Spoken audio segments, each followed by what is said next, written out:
Thanks for listening to the Military to Civilian Career Transition Power Hour. 1 hour of tips from experts and real stories from people just like you.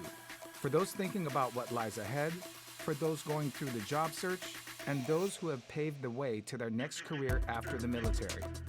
These professionals are dedicated to helping you move forward successfully to the next phase of your career after the military. Welcome to Exchange.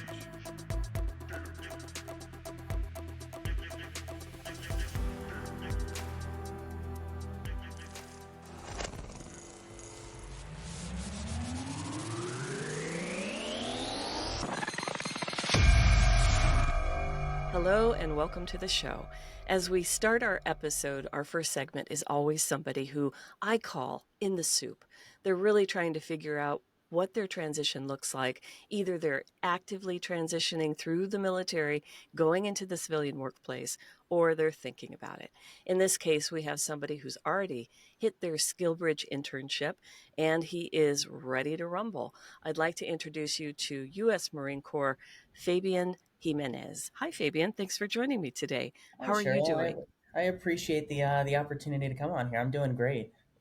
You raised your hand pretty quickly when I raised my hand to say, would you be interested in telling your transition story? So why don't you start by telling us how your experience is going and kind of what your thoughts are on your life after the Marine Corps? Just based off of my discussions with other transitioning veterans, I've noticed that I seem to be going through a little more of a seamless change. I think the biggest thing is I took the time to really align where I wanted to be, the things that would make me successful there. So I found that I haven't had the identity crisis that a lot of my peers have had, that I've kind of flown straight into a good network of interconnectedness, I suppose you could say. And I'm actually feeling like I'm thriving. I'm not stressed out as I thought I would be moving over here. You talk about alignment, and earlier you were talking about a network. Talk to me about that. So one of the things that I was fortunate to see is I'm actually a legacy service member, which just means that, I followed in the footsteps of my father, who's a first generation American. And I decided, this is something that I want to take on as a challenge to myself. But the good thing is I had the privilege to see what made him successful and what made him fail.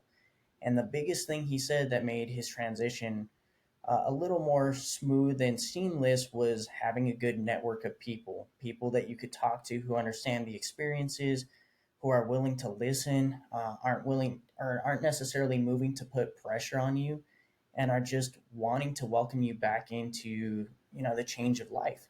The biggest thing that I've noticed that tends to happen with people is they leave. And for myself, I left directly after high school. So I never had this middle ground of transition that most people do. And because of that, I just left everything I knew. And a lot of people come back to it assuming that they're going to fit right back in, and they're not the people they were when they were last home. How many years have you been in the service now? I did 5 years on active duty. Okay. So that's not forever, but it's not a short, insignificant period of time, right? So Right. you didn't have a job before going into the Marine Corps, is that correct? So I did, but it wasn't a career. When I was in high school, my parents were very quick to throw me into adulthood, and in a good way. It was a nurtured method. It wasn't just good luck kind of thing. But I've been working since I was 14 in order to kind of learn those things, learn the financial skills that would keep me from making all the mistakes that a lot of my friends have made, to include basic budgeting, that most people don't really consider, but they weren't careers. In high school, I was working at a local pizza parlor, just a local mom and pop shop. And then for a little while, I was doing landscaping for the city while I was waiting to, ship to boot camp. And then from there, I've spent that rest of my young adult life in the military. So now it's learning what's next. Talk to me about your MOS. What have you most recently done? Yeah, so I've had kind of an interesting career. I'm what's called an O231 intelligence specialist, or an all source fusion analyst, which is just a fancy way of saying that I've had the opportunity to look at every realm of the world and analyze it. The last role that I'm just leaving is I was an intelligence chief, which just means that I was in charge of a bunch of guys and I was responsible for teaching them, mentoring them, and making sure they had the research to conduct intelligence operations. So this has taken you a few places. You talked about a few of your deployments before we hit the record button. I'm really curious how you're going to leverage this intelligence work as an all source analyst, even a chief. You've got some leadership experience, and move that into the civilian workforce. Are you going to continue the mission with the DoD, become a GS employee, become a contractor? What are you going to do? So I'm actually taking a little bit of a non-traditional route as far as like intelligence-based Marines tend to go, or really just anybody in the IC. I actually want nothing to do with governmental work if I can help it. One of the biggest reasons for me separating from service is stability.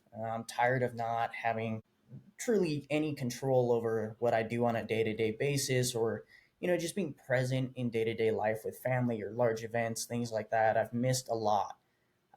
And it was all worthwhile at the time, but I've gotten to the point where that's not the case anymore. So I'm pursuing a career in data analytics or data science, which is perfect because that completely aligns with a lot of the skills and experiences I have from beforehand.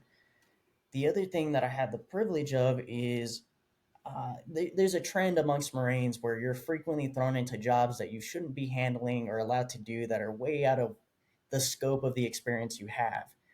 And I really learned a lot of those skills during my first deployment, which I spent some time in the western portion of the Middle East.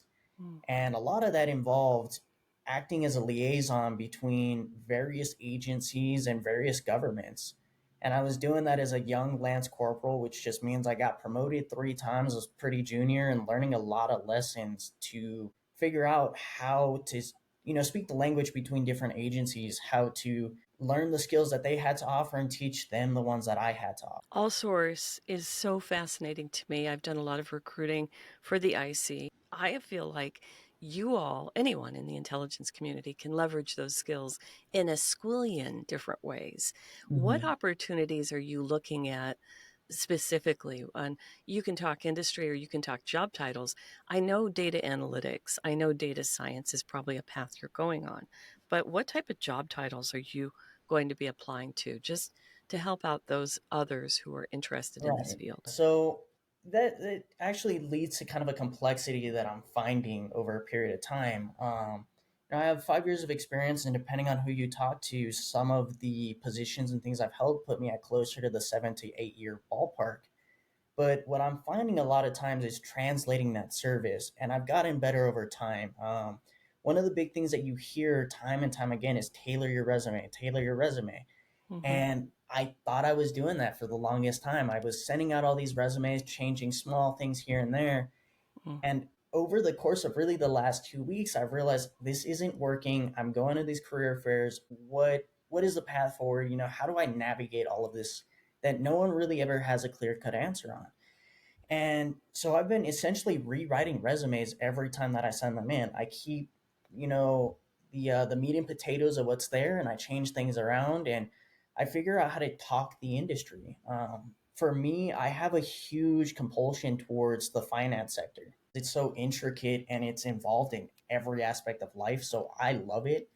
But right now, honestly, I'm primarily looking at the healthcare sector. Mm-hmm. That seems to be like a good spot because as I continue to grow, especially as I'm leaving TRICARE, I'm starting to realize that a lot of those benefits are important to maintain. And I only have about a year left while I'm still covered under my parents' policies. So I'm Mm-hmm. looking for what's going to make me successful outside of that. But title wise, that really comes down to a series of things. It's how much you can articulate your experience to to a hiring team. I've applied for roles and interviewed for roles that are senior level analyst roles. And I've also had to interview for junior analyst roles. It comes down to how well you can articulate yourself. Mm-hmm. And a big thing is professional certificates. It's been the thing that I have found that allows me to essentially pull up a translator or an interpreter in front of me to understand what it is they're really looking for. I had an interview a couple weeks back, and it was a senior level position that I had no business applying for, but they gave me a shot just to see. And they did like me, just not for that role. So, hopefully I get something with them a little further down the line. But, they were using a lot of terms that I wasn't sure, I hadn't heard before, I barely was familiar with. Yeah. And then as I go and I do the research, it's like, we've just been calling them this, or we've been calling them that. Yep. So that's been a huge factor. I hear that a lot from people coming out of the military, that they are unfamiliar with the lingo. Now, I think you're in the perfect spot. You haven't been in 15, 20, 30 years. Yeah. You have a good idea of what's on the outside because it wasn't that long ago that you were in it, right? So I love that you're learning this and that you're able to sort of quickly adapt and use that language. It's not overwhelming to you. At least I'm assuming it's not overwhelming. Is anything about this becoming a little complicated or overwhelming for you? So I wouldn't say overwhelming. I've actually noticed throughout the period of this transition, I've only been starting this transition as of mid-February, so it's only really been a couple months. The experience that I have given me the confidence and the strength to figure out how to navigate these things. Mm-hmm. The biggest difficulty that I'm kind of running into is there's not a clear path on these things. And I think everybody encounters that at one point or another. I was talking to my girlfriend, and she's a recent college graduate. She graduated last year with her bachelor's, and she's mentioned a similar experience where there's been this clear line that you're supposed to be tracing, where everybody just funnels you through, and then you get to the end of it, and it's like, where do I go? Yep. What's the right way? Am I going the right direction? So I would say that that's probably the biggest thing for me, is just figuring out how to navigate the lack of clarity on these things. No one else has called it that, but I want you to really pull the thread for me and make me understand what you mean by lack of transparency. I had an interview with somebody who said, I'm finding out that I walk into rooms where people are given tasks and they act like it's the first time they've ever seen your problem because they've just transferred into this MOS. It's new to them. I Yeah. get it. We're all kind of moving around. Our jobs are changing every 2 to 3 years. But he said over and over again, it felt like the people that he was encountering acted like his issue was the only time they'd ever heard it or would hear it again. And that became really frustrating to him. He's like, 200,000 people leave the military every year. You've never heard of this problem. Like, that doesn't make sense. So, talk to me about transparency and go into more detail on what that means and what you've encountered to make you think that. I think it's a multifaceted issue, right? So you can look at examples from being in service. I think one of the big things, and your audience is probably familiar with the Skillbridge program based off Mm-hmm. of some of the other people that you've had, the opportunity to speak with. And even with that, it's like you have all of this literature as to how this is supposed to work. And the entire process was me going around and arguing with people about how the process works, as they were convinced that it's one way. And then you have to go and you have to pull, all these publications, or for, the Marines in the house, MAR admins are going to be a very familiar thing to them, right? Which is just legislation from headquarters Marine Corps that says, this is how this works. And yet you can bring that up, and if you don't have the rank, you run into a lot of problems. And that was a huge issue I ran into, even being a sergeant. Like, being a sergeant in itself gave me enough leeway and a lot of times to just do things and be trusted to get them done, or trusted and not questioned on what was happening.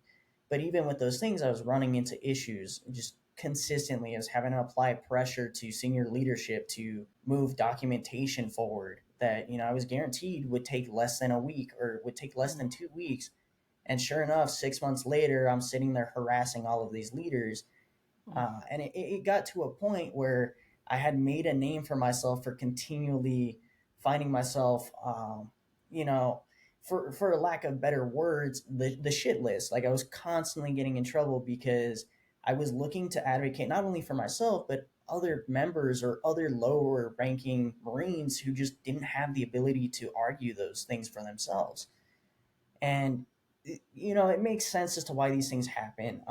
Everybody who transitions out comes across this at one point or another, where they say it's almost like they make the process overtly difficult to separate, so that you just say, you know what, I don't care anymore, I'll just stay in. And I've seen it happen time after time. And so there's a huge gray space as to how these things work.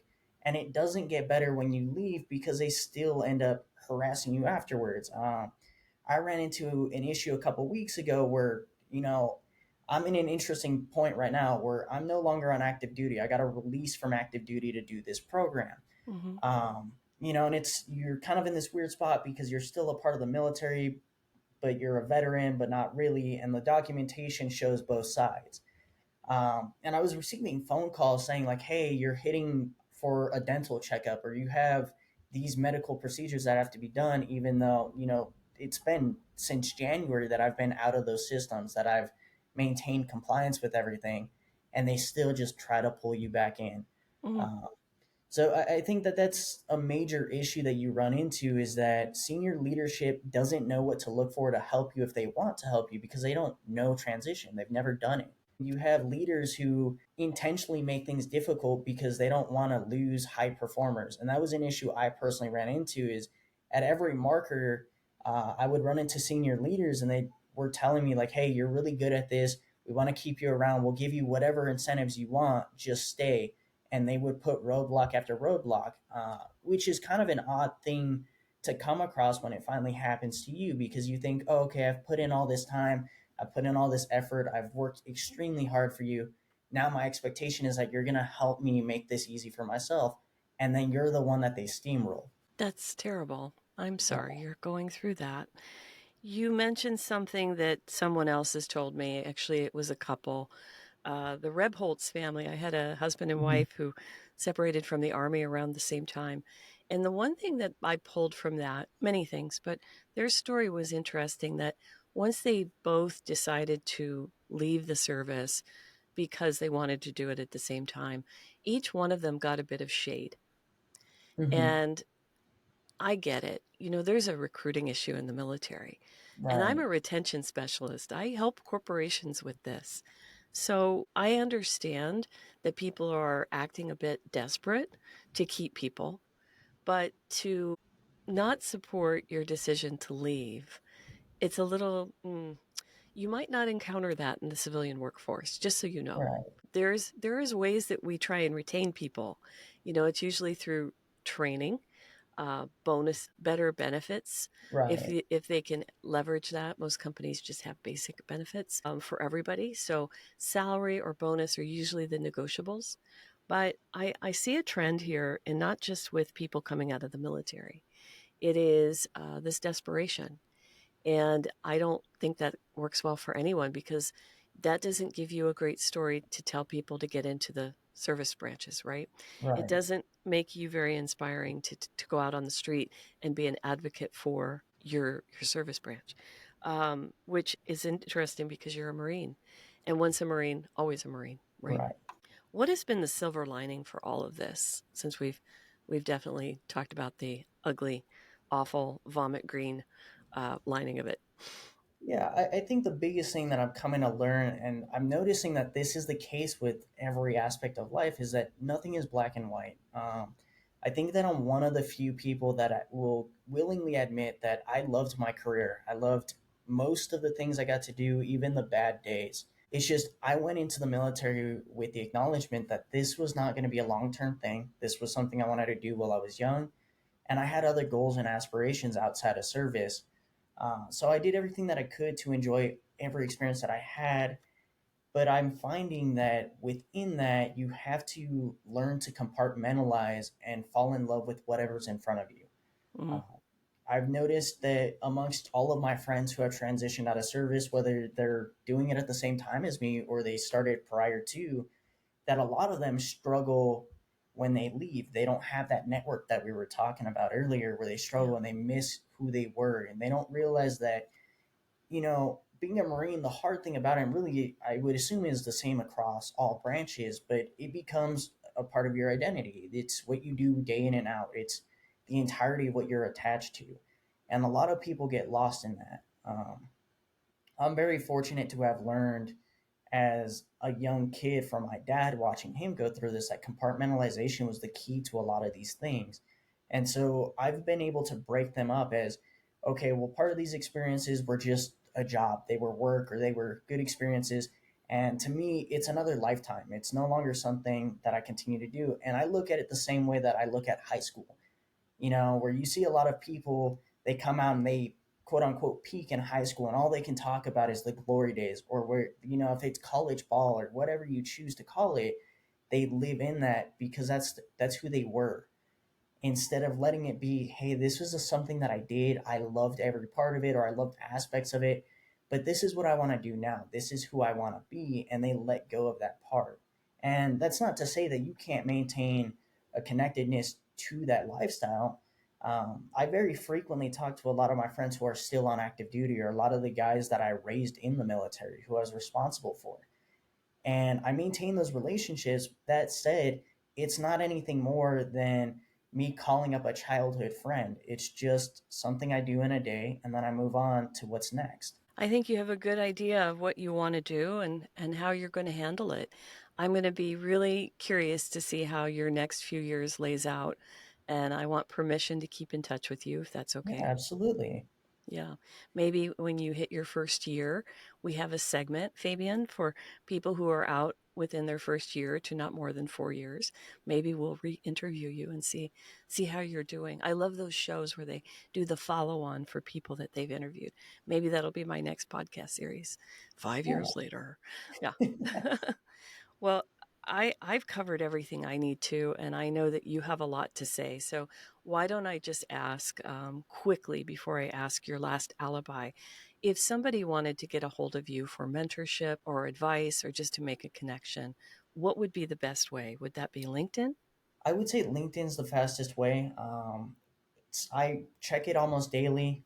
Even if I don't check it on my computer, I have the application on my phone, have the notifications on, and I'm usually fairly quick to respond to people. I actually was just speaking to a soon to be college graduate out of California, and he was asking me about data science, data analytics, how the scape is specifically in Colorado, where I'm at. And I spent some time talking to him, and I'm more than willing to help out whoever comes my way. I have every single person I've asked that has said the same thing. And I just love that about and you're soon to be vet, but the Mm. veteran community, that a vet will always help a vet.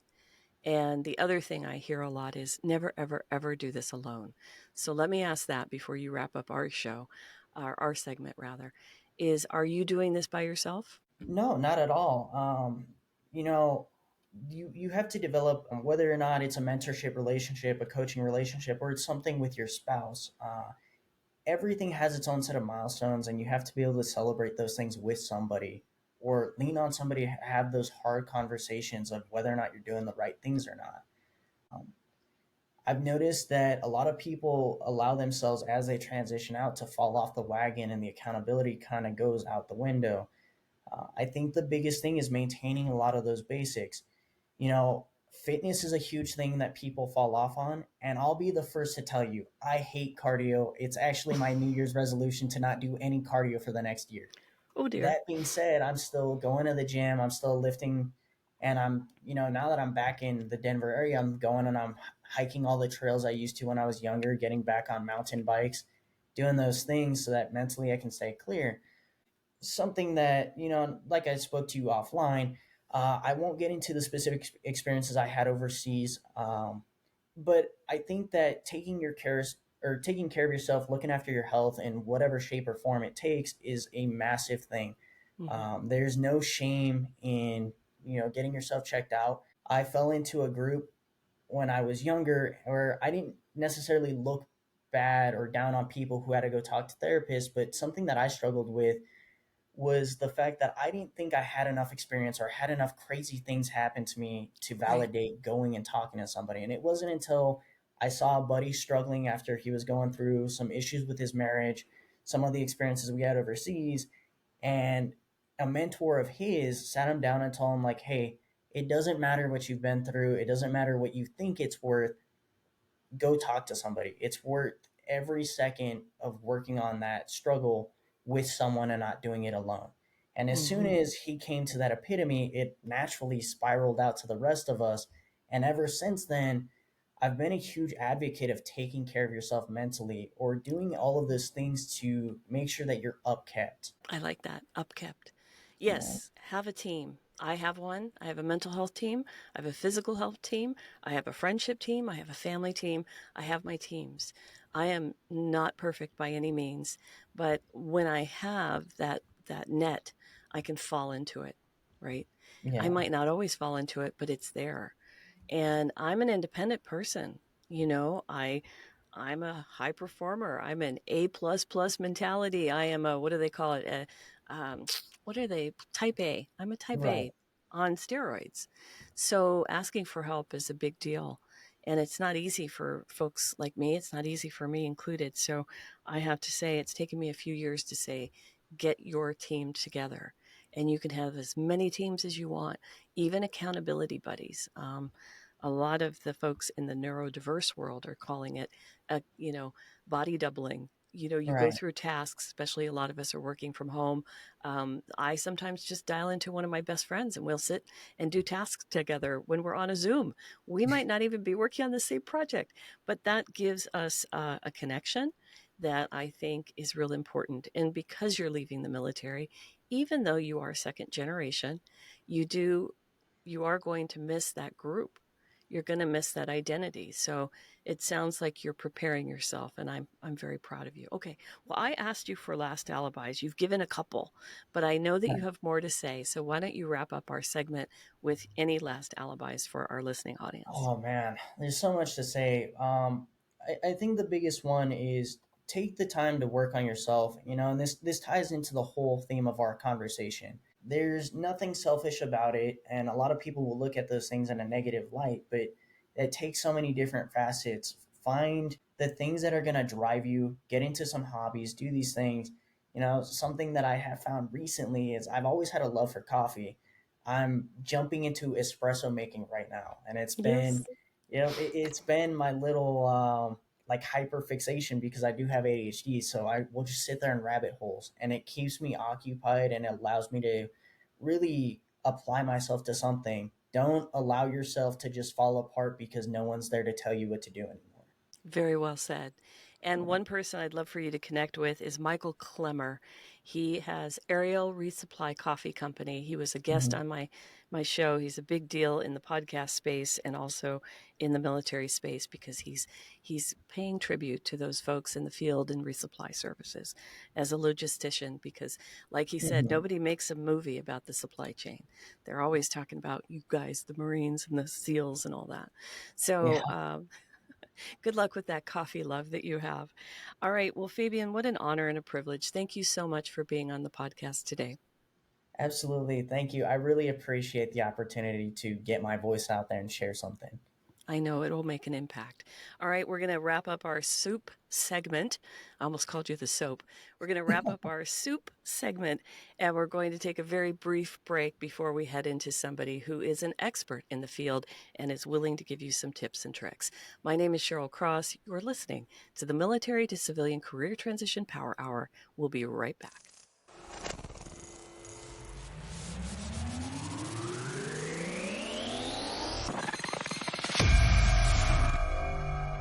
The second segment of every episode is our expert feature, and I'm proud to bring somebody who's currently residing in my hometown of Las Vegas, Nevada. They call her the Job Chick. She hails from Maine. She loves the 24-hour lifestyle of Las Vegas, and she has a lot of tips and tricks for you. She is an expert executive career coach and startup founder helper. She'll go on to more details, but she's really here to help you navigate the job search. Welcome, Amanda Goodall. Hi, Amanda. Thanks for joining me today. Hey, thanks. I'm so happy to be here. I found you on LinkedIn where I find all of my guests. Your enthusiasm, your energy, your just the information you were sharing was so incredible to me. Your presence, you're very different, you're very outgoing, and I love that. I wanted to kind of bottle that and put it on the show so other people could get aware of it. And then when we connected, you said, I love working with people coming out of the military. They have such great skills. So tell us some of your experiences working with either veterans or soon to be veterans, understanding the military to civilian job and career transition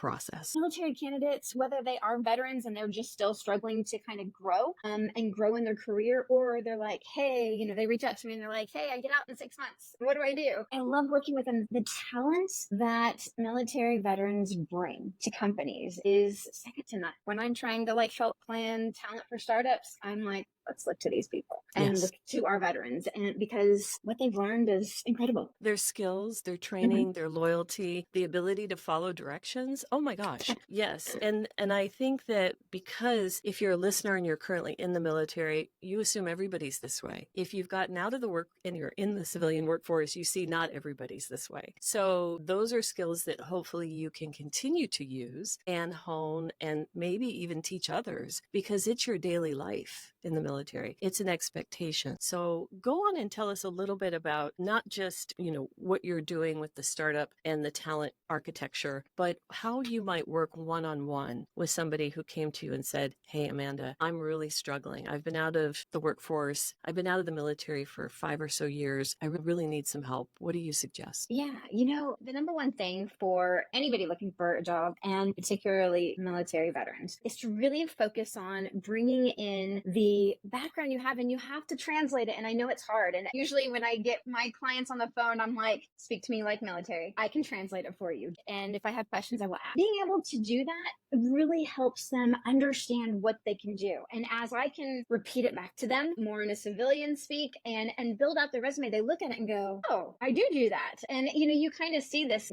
aspect of it. So that is one of the key things is talk to somebody that can listen to you, speak military, and give all of the military lingo. And depending on what angle you are going for in your career, whether it's in tech, I deal with a lot of people going, IT directors, operations, logistics, management, financial analysts. Those are kind of my core people, but it's a matter of figuring out, how that budgeting you did, in the military, whether it was inventory or just finance or both, or even just coordinating, what you needed to be done. How does that translate exactly into the field you're going into? Because I guarantee you know it as a military veteran, you will be able to tell me the right information and we can put that out on your resume, because that is the most crucial thing. Recruiters, there's a lot of inexperienced recruiters. There's a lot of really great recruiters, but if you are head to head with an inexperienced one, they're not going to be able to translate that. You bring up a great point, and that is working on the resume, which gets you the interview, right? And then being able to speak to that resume for the interview with the recruiter, and then hopefully with the hiring team. With an inexperienced recruiter, it's challenging, but not impossible. It's more, if you've gotten the phone call, it's more asking them questions. Do they understand? Can I help you understand this? Well, you can liken it to this. And there's wonderful, aside from people like Amanda, MOS translators that can help. And I know that many of the veteran service organizations offer that. Exciting to me to see that some of the big corporations are now putting MOS translators on their veteran hiring pages. So take advantage of those. Use people like Amanda. You said something that kind of interested me. The biggest, I think, misconception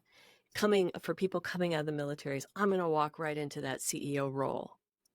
And people on our side of the fence go, oh, no, you're not. Okay, hang on. Maybe you start at deputy director and then work your way to CEO.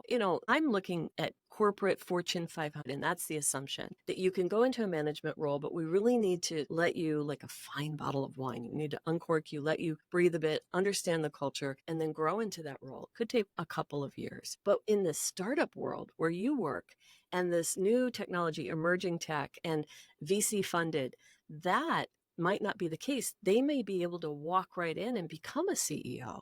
So talk to me about this world, because even though I know of it, I'm not that familiar. So go. Startups are great because here's what military veterans can bring into it. Whether they're operations, logistics, financial, whatever they happen to be, like we mentioned, all startups are going to need all of those factors. Most veterans can actually think very fast on their feet. They can handle critical decisions well. And whether it's right or wrong, they can handle it with finesse. Those are the things that happen in startups, Yeah. Everything goes chaotic. Somebody has to be there to kind of pick up the pieces and go, okay, here's what we need to do. do, or even if they're not one of the, top directors in the company, they can just be like, okay, let's adapt, let's do this. And they're not going to struggle. And you do see a lot of people that are just like, oh, startups are cool. And non-veterans, non-military, and they want to go into that. And they do not have that ability to adapt and be resilient with, all the evolution of a startup. So military does. Military does have that. And I don't care what sector you were in the military, you have that skill. Even if you don't do like a hard and fast search for startup jobs and things like that, make sure your profile on LinkedIn and your resume can show those things that a startup would need. That adaptability, the resiliency, and things like that. Because if they have headhunters like what I do, I go out and search for people. And if I can see you can do it, then I'm going to talk to you. So energy, enthusiasm, and one of the things that I think military don't think they are, which is a key word in the world of VC startups, and that's venture capital. Venture capital startups is creativity, the ability to not just think on your feet because it is a chaotic environment. Creativity is a word that I would challenge people listening to start using. How might you use the word creative, or how are you creative in solving problems? Because it's all about edge, isn't it, Amanda? It's about what that person has an edge over the other candidates and problem solve for that company. Because trust me, when things are flying at 1,000 miles a minute, stuff goes wrong. That's when military experience comes in, because keeping that cap on during pressure and keeping the train moving is a key. So thank you for bringing that up. Nobody on the show has brought this up, so thank you. Your tagline is, I create CEOs. Go into that, and why is that? I love executive leadership. If somebody wants to go into the leadership route, who are you going to be? What do you want to be known for? And I think, and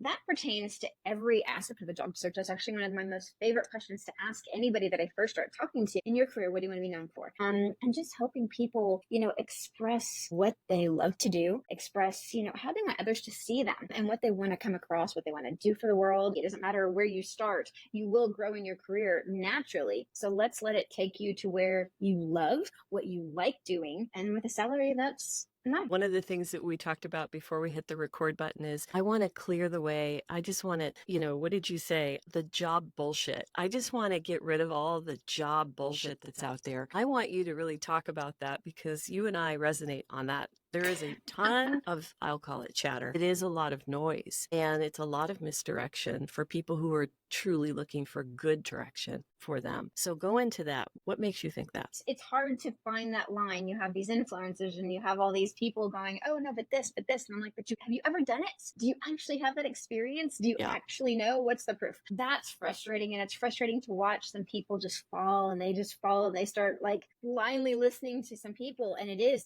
so much BS out there. And, from what the job market's like, or what really should be. And, there's so many aspects of it, and it drives me insane. So that's kind of my thing. I don't sugarcoat anything with my clients, with anybody I speak to, because why? What's the point? Tell me some of the top 1, 2, 3, 5, whatever bullshit things that you see that might impact somebody coming out of the military or has been in the civilian workforce kind of struggling. Resume format number one. And this probably sounds awful, because I know there's some really great help with military groups and things like that. They push the entry-level candidate idea. Well, you're just starting the civilian world. No, you don't have to start as entry level. If you want to, go for it. And if you want to jump up that ladder, go for it. But, I would say 95% of the people that I write for that are military, they aren't going into that. They're going into upper management straight out the gate, because it's how you translate the experience. Can they be that candidate? And I know, yes, there are some, they're just like, oh yeah, I went C-suite role. I'm like, let's try director or VP or something like that, depending on the industry. But you start there, you already have an amazing salary out the gate of being out of the military. And, and you're getting in on the ground level of where you're going to grow your career. So it doesn't have to be this small job, a small banking financial analyst where you have your little cubbyhole office. It does not have to be that. And that is some of the biggest advice I say. They're like, oh, start here and grow, and you'll grow fast. Yes, maybe you'll grow fast. Yes, but candidates are just way too experienced. They're just not given the ability to bring that out in a resume for recruiters to understand.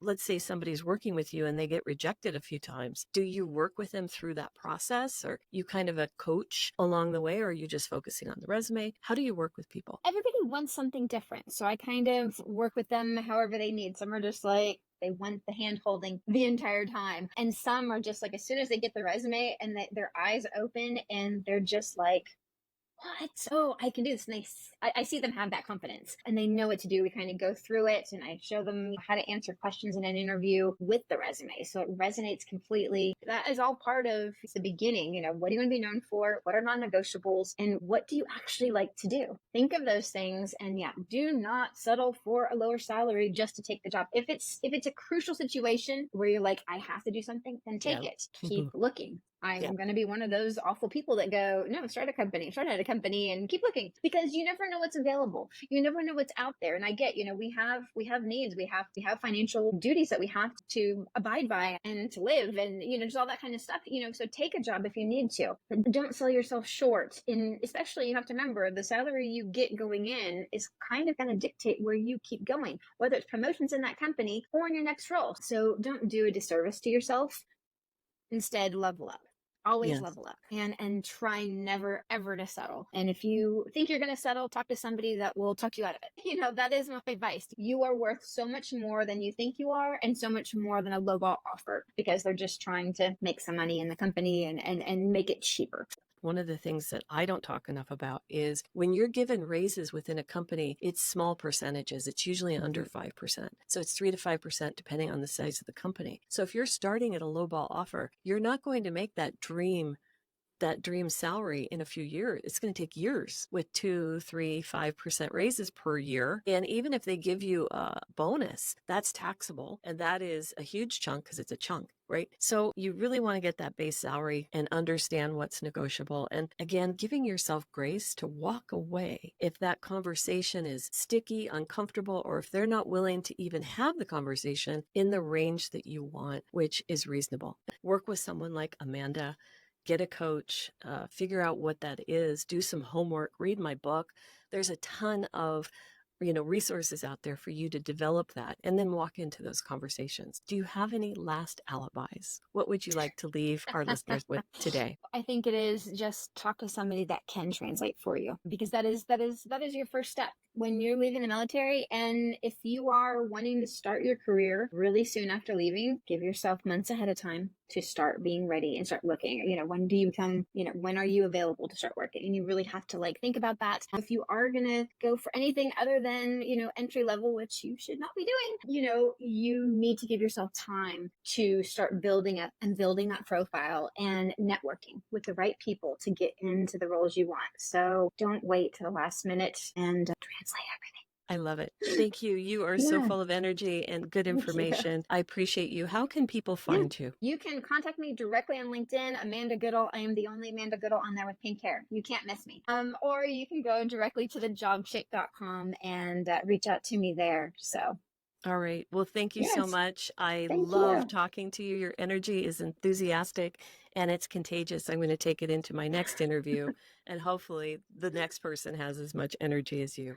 I'm going to close down this segment thanking Amanda. I'm going to be right back after this brief break. You're listening to the Military to Civilian Career Transition Power Hour. My name's Cheryl Cross. I'm your host, and stay tuned.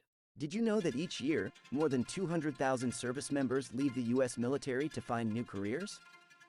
If you or someone you know is planning to leave service, our host, Cheryl Cross, has taken her 20 years of HR experience and written an essential guidebook for people just like you. It's called Civilian Mission, the 3-year guide for military professionals planning civilian careers, and it's available online at Amazon and other major retailers. Civilian Mission is packed with essential information to help you ease the gap between military service and your next exciting career after the military. Before we get back to the show, we want to say thanks for listening to the podcast. We appreciate your support. Now, back to the show.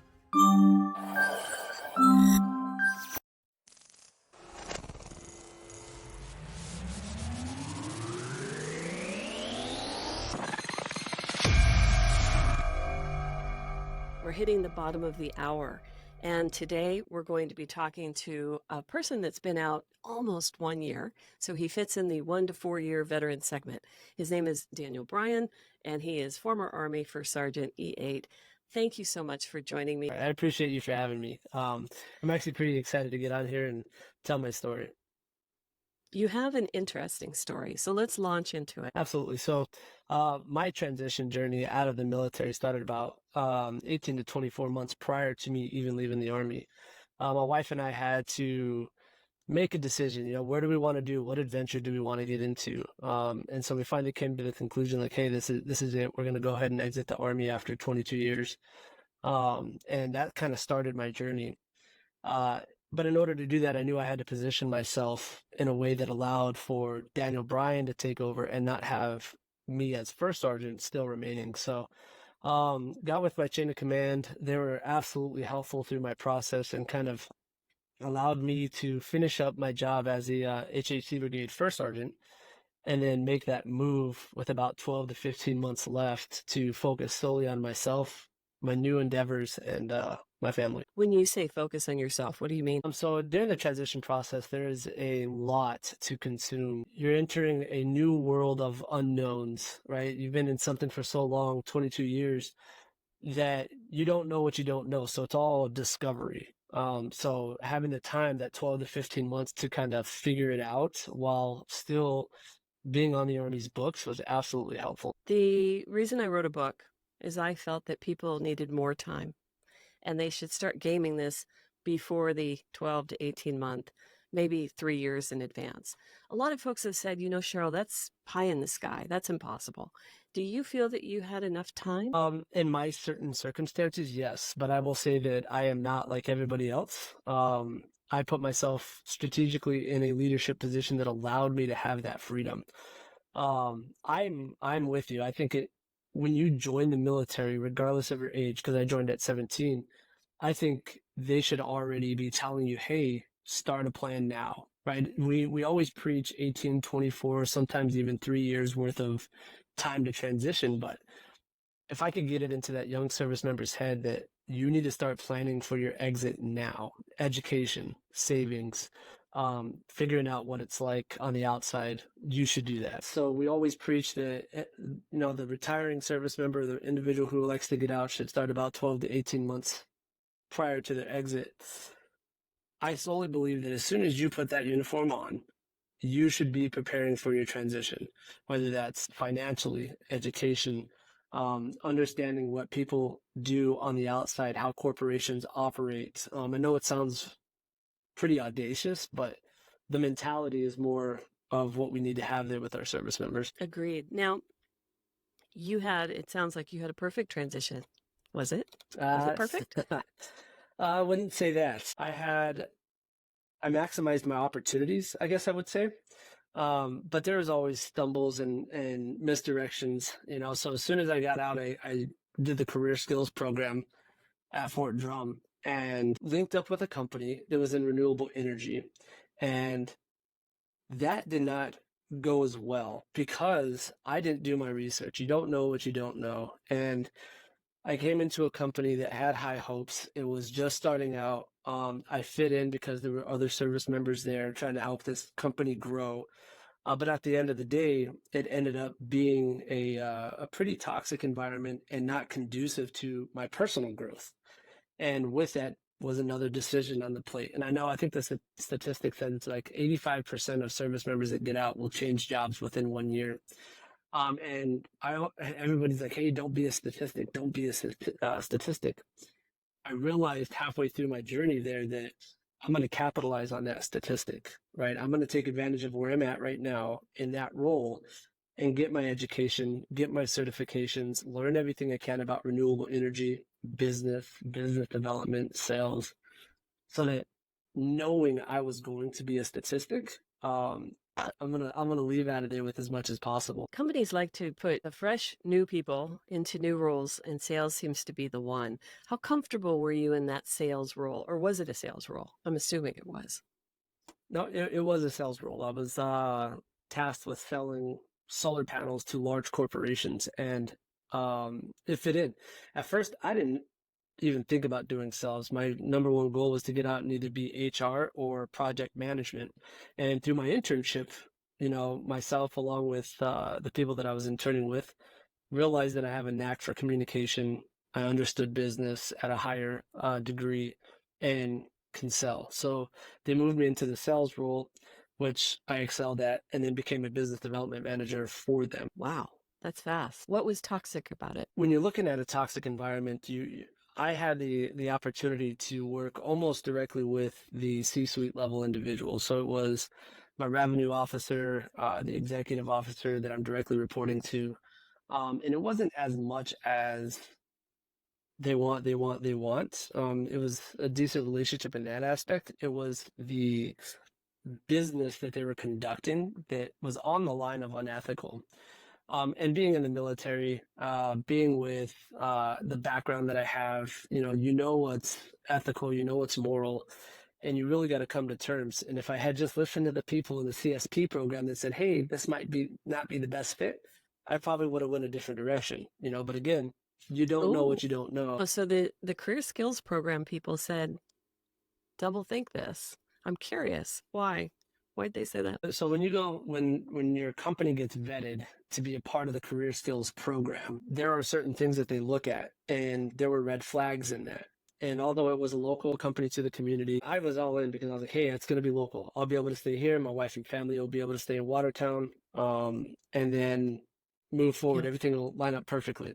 But I didn't listen. And ultimately, a year and some change later, left the organization. Good. Well, I'm glad you made the decision to leave and you weren't staying in that. I hear a lot about ethics. So that's why I wanted to do a deep dive on that. Where are you at now? And how did you go from there to now? That's what I want to know, because you've only been out 11 months. Anticipating my exit, I was pre-gaming. So it was almost like a new transition all over again because it was so fresh. I knew all the steps, all the things to do on LinkedIn, everything that I was taught during my transition from mentors. So I just recreated that and ultimately got recruited for a fabulous organization, and which has me now in DoD sales, right? So contracting sales across the government. So you liked the sales piece, but you wanted to go and do the mission. I get it. Got it. Congratulations. Absolutely. Yeah, thank you. What was your last MOS in the military? Infantry. So I retired as an infantry first sergeant. Do you feel that the infantry guys and women have more difficulty finding work? Or do you feel that because they're so flexible and fungible and they can do just anything, that they have a greater opportunity? What are your thoughts? So I think, and I'm only going to speak to the infantry side of the house, the men and women there have a different mentality and perspective where we can do anything. Right, which can be a plus and a minus depending on, where you're looking at. Because again, I'll go to my last situation. I stayed in it longer than I should have because I can endure, right? With Ranger School, Pathfinder School, all the other schools that I went through, it was easy for me to just put my head down and keep trucking forward. But the men and women of the infantry have a skill set that is malleable to any situation. So I do think that it is a little bit easier to find the open doors. I think what's harder is finding the niche that you excel at. What was yours? So again, I came out of the military thinking I was going to do project management or human resources, which every first sergeant, thinks that way, right? Because that's what we've been doing for years, sometimes decades. But when I had the opportunity to get on a sales call and speak to an individual and influence them into purchasing a product, I found my path. I was lucky enough to have that opportunity. I also had a mentor of mine kind of coaching me along on what to think about and how to speak and how to approach certain things. So it was easy for me because I capitalize on mentorship and those that I put around me in my circle, which I don't think a lot of service members do enough. True. So something you might want to think about, and I'm not just talking because I'm one or was one, and that's corporate recruiting. You love HR, you know people, and you like to be in that sales mindset. So representing a company that you love and bringing people to the table, it's like fitting a puzzle together, especially if you're working in the DoD, especially if you're working on really complicated, highly technical, highly cleared folks, probably like yourself. So it's something you might want to think about. If the sun ever sets on what you're doing, I don't want to take you away from your current job. So tell me something. Tell me what's missing. What could have been better for you specifically in that 12 to 18 months? So when we're looking at the transitioning service member, we are individuals, not numbers. And I think that's probably one of the biggest issues that we have is we do the basic training model where I put 10 to 15, maybe sometimes 20 people ranging from sergeant majors all the way down to privates. And we expect them to learn, grow, and execute at the same level and same pace. And we can't do that. There were times where instructors were telling us how to translate what we did into civilian terms, and they were missing the mark because they didn't speak the military language. So I was the one who actually stood up and said, hey, no, service members, look at it like this. And then I gave my example speaking their language on how to actually translate that into civilian terms, which would make them stronger and more adept in the civilian world. So I think there's a shortfall in military service members teaching military service members, and then also treating the service member as a number. Hey, we got 15, we got 22 today, good job. Where it should be, hey, we were successful with Daniel Bryan exiting the military at this phase in his transition. Did you take it twice? Did you have the opportunity to take the ETAPs, or were you able to bring your spouse? What did you do that was different? So I had the opportunity to take it twice, and I had the opportunity to attend all of their courses, which I did. So I did a couple certification courses. I did the entrepreneur course that they have. I think for me and for everybody else, the TAP counselors have to understand that we're in discovery mode. Again, we don't know what we don't know, so we need particulars given to us, not a shotgun blast of all these options, right? I don't need 1,000 doors. I need one or two that can help guide my way through this process. I'm also an explorer, right? So I went and actually got with people who I thought I can trust and said, hey, young lady at this desk in this TAP office, can you help me understand this a little bit better? Or what am I missing? Whereas a lot of privates, young sergeants, staff sergeants won't do that. They'll get done with their class during the day, leave and go right back to work. And then everything that you just sat in for 45 minutes to an hour is gone. And then once you get out, you realize, oh man, I'm alone. And I got to figure this out. Yeah. How many people are you mentoring right now since you've kind of paved the way 11 months in? How many folks have reached out to you? I got, I think 4 on hand right now. I got a young sergeant major down in Georgia. I got a sergeant first class in Georgia. And I also have an Air Force sergeant major that I'm working with, just kind of helping them find their way, giving them tips and advice on things that helped me along the way. Wonderful. So when are you going to start your coaching practice, dude? I don't know. Entrepreneur. I hope. You took that entrepreneur class. I'm dying to know what you think you're going to do eventually. What's your side hustle going to be that may become your main hustle? Yeah, I attempted a small entrepreneurial outset for mentoring, to be honest.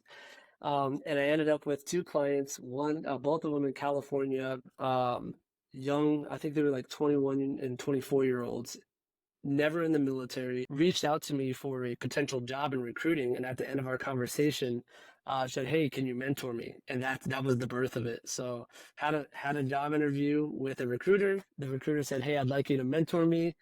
I said, sure thing, let's get this thing started. And him and his buddy, I ultimately mentored for about 4 months. Through some life lessons and career skill lessons and kind of how to approach certain managerial issues and the leadership aspect that goes into it. As you look ahead, and you said, we don't know what we don't know a few times. You don't know what the future is going to hold, but how much flexibility are you feeling or freedom in creating your future? What does that feel like for you after 22 years of very different environment? Yeah. One, I have to thank my wife for also giving me that flexibility. Because financially, in my roles, my situation is different because I did have the opportunity to retire. I do have VA benefits, which gives you a cushion, which gives you the ability to kind of say, all right, now I'm able to kind of decompress from what I did, I have some room to maneuver and I can go out and do whatever it is I want. A lot of people don't have that opportunity. But what I will say is that I do have the freedom if I needed to pick up and go where I want. Luckily enough, I don't have to do that because I landed a really good job with some really good people. Well, I wish you the best of luck on that. People are going to want to reach out to you, Daniel. You have a kind of a common name. Why don't you spell it for those of the folks that are listening and not watching? And then we'll talk about how might somebody get a hold of you for your future gig, entrepreneurship as a mentor. I'm just planting the seed. Yeah, I appreciate that. And the name is spelled Daniel, Daniel. Last name is Bryan, Bryan. Future self, 5 years from now, 10 years from now. I want to see if you've thought that far ahead and if you have any feedback for us on how you're doing that, maybe some ideas of how other people can plan the future.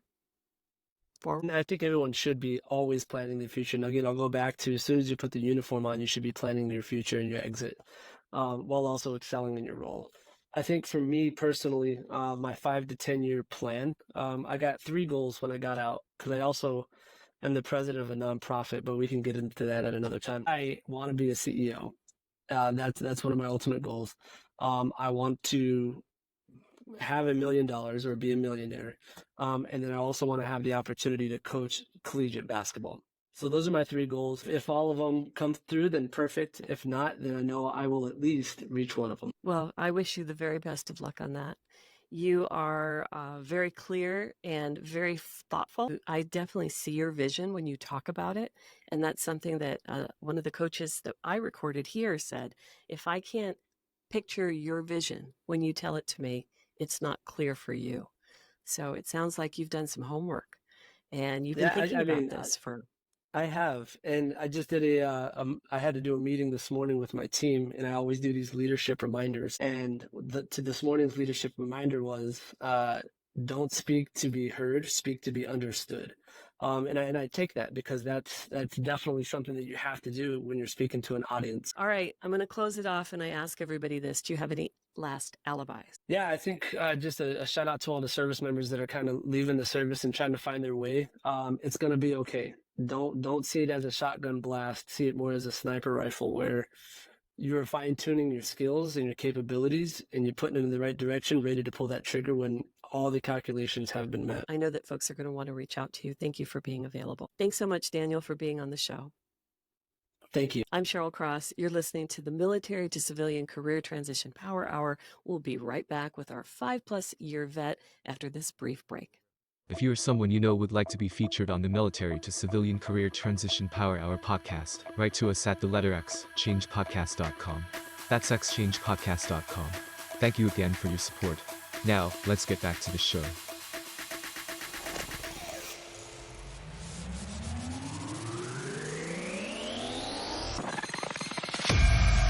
Welcome back. My name is Cheryl Cross, and you are listening to the Military to Civilian Career Transition Power Hour, our special guest on our 5+ year segment. Now, what is 5+ years? That means someone has been out of the military, working in the civilian world, going to school, doing all things non-military for 5 or more years. Today, we have our special guest, Jeremy Rowley. Hi, Jeremy. How are you doing today? I'm great. Thanks for having me. And how are you doing today? I'm doing great. We were talking a little bit before we hit the record button about how you went from active duty into, was it school? What was your journey like? So my journey was, I was actually an old guy. I joined when I was 25 years old. My dream in life when I was younger, I wanted to get a bachelor's degree. Well, I lost my way, 25 years old. It came, it went. And the only way I could make that dream an accomplishment is I joined the U.S. Marine Corps. So I decided to take the hardest route possible because that's what a Marine does. My service it led me to accomplish what I wanted to do, and so much more than that. So I'm grateful for what I did. I'm more grateful for what I got a chance to do when I got out. Doing things the hard way. I love it. Now, your degree was in what? So my undergrad is in political science. Mm-hmm. And my master's degree is in international conflict resolution and management. I studied how to de-escalate terrorists. Oh, okay. Interesting. Now, what was your MOS in the Marine Corps? So on paper, I was supposed to be a supply warehouse clerk. I went in enlisted. Hmm. When I got in, they saw an old smart guy. So I ended up getting out of the service as base legal. I served as a paralegal. I got a Oh, wow. chance to write last will and testaments, powers of attorneys, healthcare powers of attorneys, the ones were actually enacted, which is very hard to say. And you were part of the JAG, is that correct? Correct. Okay, gotcha, gotcha. So you took that interesting background and you threw it into the civilian workforce in what way? How did you, after your degree, what did you do? So I tried to get back in doing paralegal work. I got this degree, I earned it. I thought, I can do the same thing I did when I served. I was so incredibly wrong. I got a job as a paralegal, and the culture was different. The work was very similar, Mhm. but everything I did was wrong. I was too efficient. I was too fast. My metrics were too good. My boss, not up to my standards. And from what I did, my standards were incredibly high, and he Mhm. couldn't live up to that. And I'm glad it didn't work out because that paved way for me getting accepted to my graduate school. So from there, I got a chance. I was written on to a special ed grant with the U.S. State Department. I got a chance to do a cooperative grant with the university out in Pakistan. So it was really interesting. I got a chance to work with their scholars. I got a chance to play host. I got a chance to educate my U.S. Southern America community in Islamic culture, which was beautiful. Nice. But I spent about 2 years on that. I graduated and they actually flew me out to Pakistan, where I got a chance to present my research and get it integrated into their culture, which was a beautiful event. I'm so glad for that opportunity. That 3 years I spent with the State Department was my dream job at the time. And after the State Department, where did you go? I worked for FEMA. I did international disaster relief. Most notably, I worked Hurricane Maria in Puerto Rico, which was a beautiful tragedy. I Yeah, love the experience, but I hate the fact that I had to have that. I'm sorry. Yes, it was terrible, Mhm, but thank you so much for your continued mhm, service. So you've continued to serve the mission, the State Department, even though you were in a learning environment, mhm. FEMA, boots on the ground. What are you doing now? So now I work for a very, very large IT company, and I get a chance to run our veterans chapter. I get a chance Ooh, to run our local chapter, and I get a chance to run a global initiative for the entire company. So once you serve, you're always drawn to a life of service, whether it's professionally, personally, or for a nonprofit, which I sit on the board of several. I can do my 9 to 5 job every day, which I sell software to the US government. It hmm, pays the bills, it's intriguing, but it fills one part of my life. It may fill my wallet, my checkbook, but it doesn't fill my heart. It doesn't fill my soul. hmm. And I'm very lucky I'm with a company that I have the opportunity to look at these other avenues where I can give back because that never stops. I love it. Now, did they have this we call that a business resource group or employee resource group. Was that already stood up or did you help create it? So, funny story. So, I was actually a part of this initiative when I was going to grad school. And it was an event that I volunteered at, one that I tried to network my way into. During COVID, everything canceled, everything went on pause. Yeah. And now I get a chance to lead it. So I got a chance to build what I'm doing on a global scale for 6 countries from the ground up. I've done it for about 3 years. Wow. So for those who are looking to transition in the future, what does that look like in terms of welcoming people coming from service? So I know just because I've helped build these things too, and they're a lot of fun. But once you're in, you've already made it past the gatekeepers, you've been hired. It's a different experience than those looking from outside. You've done both. So give some feedback to those who are looking at companies and hopefully finding these BRGs, those veterans groups within companies. What should they be looking for? So your best avenue is go online and look at social media, look at professional websites. Go to whatever website you're looking for, look at a company. Each company is going to have a directory. Find a veteran, find a Marine, find a soldier, find a seaman that works for that company. Trust me, we like talking about what we're doing. More importantly, we like talking to people who understand our language because how we talk is very unique to each service. If you can talk to us and network, and you can instantly get that in. When I'm talking with any service member, whether active duty, veteran, or a military spouse, I have no problem going into my internal system and saying, this works for you, this doesn't work, because that camaraderie is imminent, that we're transparent with everything we do. And I could internally get somebody an opportunity so much easier than if somebody went from the outside, went to a company website and clicked apply. In today's society, with the large companies, it's not going to happen. You've got to network your way into it. The way you do it is making yourself open to conversations, opportunities. And myself as an introvert, that's very, very hard. Other people, it's very easy to start these one-on-ones. But the success that I see from the people that I mentor is they reached out to me first. They own that conversation, and I'm just there to guide them along. That's my philosophy. I like that. Thank you so much. And for those listening, if you do have an opportunity, and I'm a proponent, wrote a guide for military planning civilian careers 3 years in advance, which is enormous compared to everybody's thought that they have to do this 12 months, right? But you got to do everything in 12 months. So my idea is, hey, get a head start. You're looking at companies like the one that Jeremy works for and seeing what their veterans groups look like. How might they welcome you? You have to see yourself working at that company, which is kind of probably impossible for a lot of people coming from military. It's a different world, but it's important to say, I want to be outside. I want to be inside. I don't mind working in a cube or a cube farm. I'm going to be wearing this. I want to have a window that looks out here, or I'm not going to have a window. I'm going to work in a skiff. Did you go through any of these processes before you joined your current company? Absolutely. I look, do I want to work in the office? Do I want to work from home? Do I want to travel for work? Do I want to be stationary? Do I want to have to put on a uniform every day?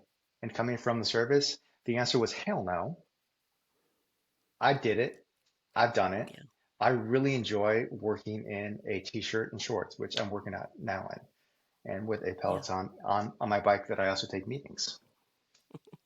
I love it. I joined my job pre-COVID. I went into the office. COVID happened and everything changed. I thought that it was going to be a very difficult change for me to make. I actually work more.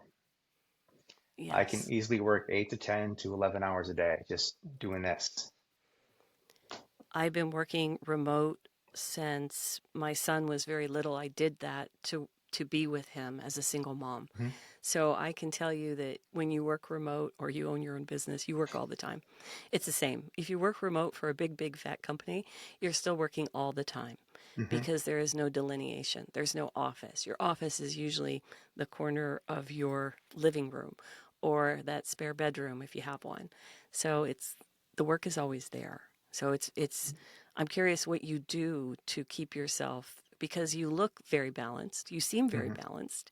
I see everything you're doing on LinkedIn to give back, and I know within your company you're an advocate, but I'm curious, what do you do to keep that balance with that? You have a big job, and that company is very aggressive. So what are you doing? So one thing as a Marine, we're very, very dedicated. We're very disciplined. Our schedules are everything. And getting out, I kept with that same mindset. I get up in the morning, 4 o'clock every day, and I go to the gym.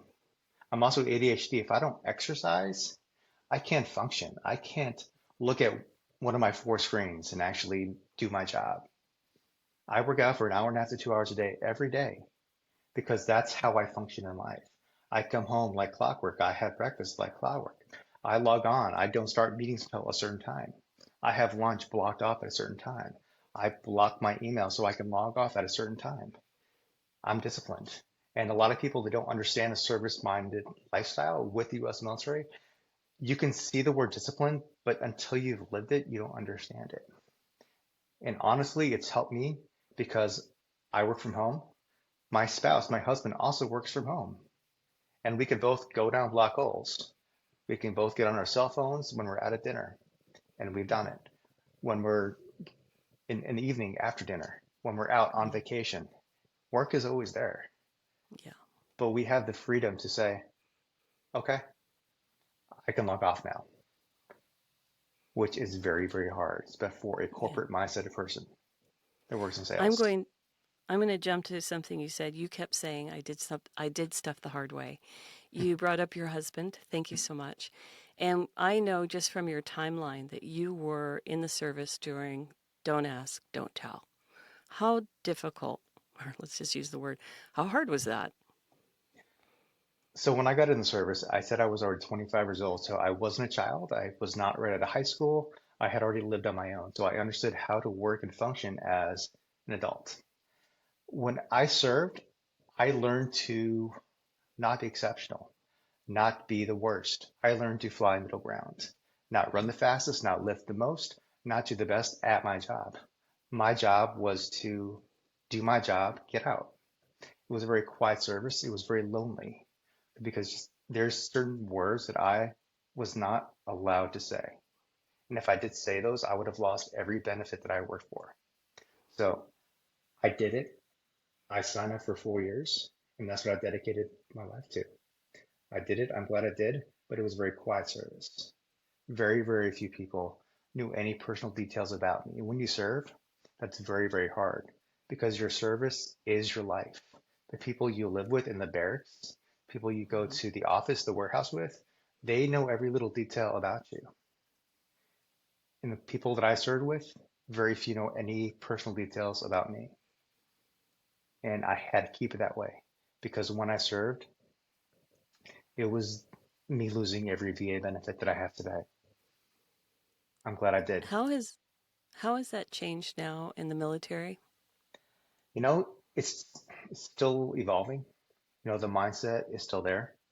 There's a lot of the people in the upper ranks, the colonels, the lieutenant colonels, the master sergeants, they served as we call the old guard. The mindsets are this is what a person looks like serving. This is what they love. This is what they like. If you talk to someone and say, I am gay, I am married to my husband, or I am a female, I am married to my wife, or I'm even transgender, that's a conversation that probably is not going to go very far up. And it could be a conversation where you actually are, I don't want to say forced to get out because legally that's not how it works anymore, but you're put under so much pressure, so much scrutiny that your fit reps will be affected. Your evaluations will be affected. People will take it personally because that's what they've been taught to do for the past however long. So it's an evolutionary conversation. As the old guard retires out, the new guard rises up. Then we see that change is happening. It's not as fast as you'd expect it to happen, but that's how the military functions.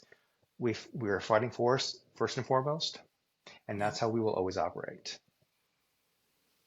Thank you for explaining that. Now let's talk about not just your company.